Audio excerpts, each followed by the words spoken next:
Amanda Coleman, Director of Groundwork Arts, and today we get to meet artist Ben Allanoff, check out his art, and get a sneak peek behind the scenes. We're with Ben here in beautiful Joshua Tree, California. Thank you so much for having us. My pleasure.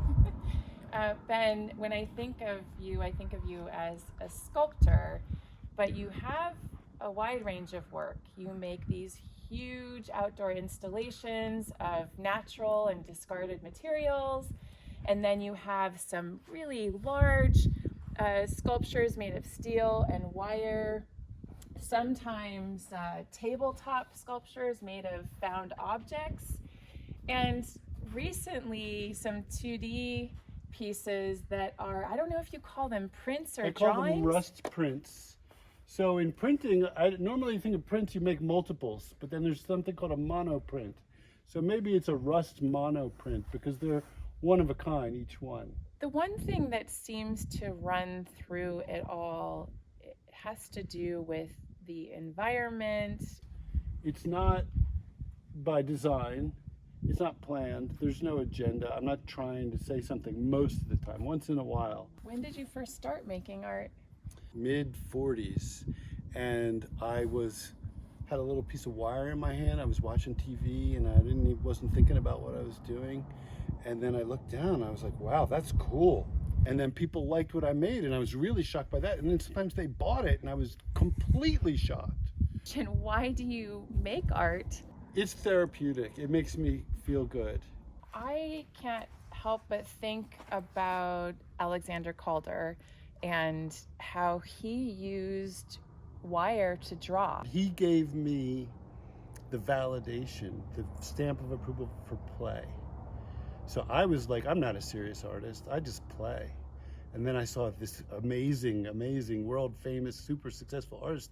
That's what he was doing too. This woman had this horse jaw, and she was like, do you want it? I was like, yeah.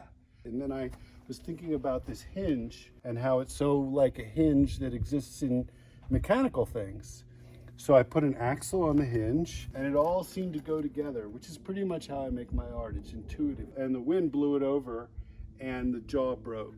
So this part arose due to a need to reattach the jaw. So this was my self-portrait. I'm not a talented painter, drawer, but I could make a self-portrait doing what I can do. And how about these?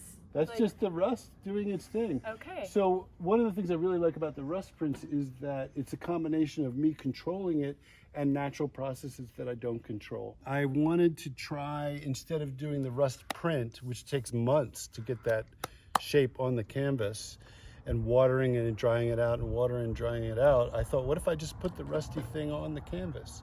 Mm-hmm. So this represents the wiggling of the fish. So why a fish? I like fish, that's all. I'm not really good at being neat and clean and precise. So rather than be so frustrated because everything I do is messed up, I was like, I'll just be messed up in my art. It's so much easier and so much more fun. I let the rust dye the canvas, and then I added some ink, some very watery ink. I see that. Just because I wanted to create the layers of a landscape, foreground, midground, background. It's like a mountain landscape. It is exactly that. So I had been, this piece of screen had been in my boneyard for years. And then, you know, it was like one day, whatever, I'm like, today's the day, I'm gonna play with that. And this is what happened. This is easy to bend and rusty, so your hands are gonna get dirty, or you can wear gloves if you want. This doesn't come off on your hands, but then it looks different, so you might like that look. Some wire, when you bend it, it goes back, and some wire doesn't. This is like this, but it's not rusted. The heavier wire, you can make a bigger sculpture, and it'll keep its shape, but it's harder to bend. And I love that I don't need machinery. I don't need loud tools, I don't need electricity, I don't need expensive tools, just these two hands. So here are some wire cutters and shapers, so I can, if I want to make a loop that is better than I can make with my bare hands, I can wrap it around here. One thing that is always good to remember is that you can always make the wire shorter, but you can't make it longer. So there's a little base. And you get involved in things like the balance of it. Where is the center of gravity? If I put this over here, it falls over. But if I bend it up, it stands up. I just collect stuff I like. It's just, that's the only criteria. Oh, that's cool. I'm taking it home. I look at this as almost like a letter or a number. They say something. So why not have them put them together? Let's play.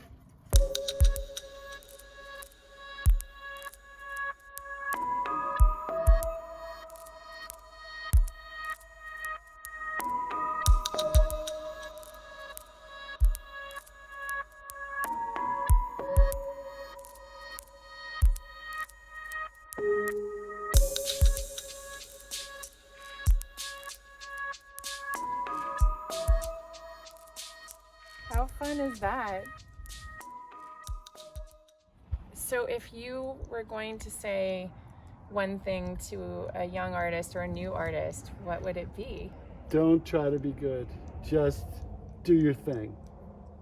I wanted to thank you so much for inviting us to, I was going to say your studio, but your space, your boneyard, your work play area, and showing us your work, talking with us, and allowing us to play a little bit. I really appreciate your time. It was so fun. I really enjoyed sharing it with you and hopefully with the kids.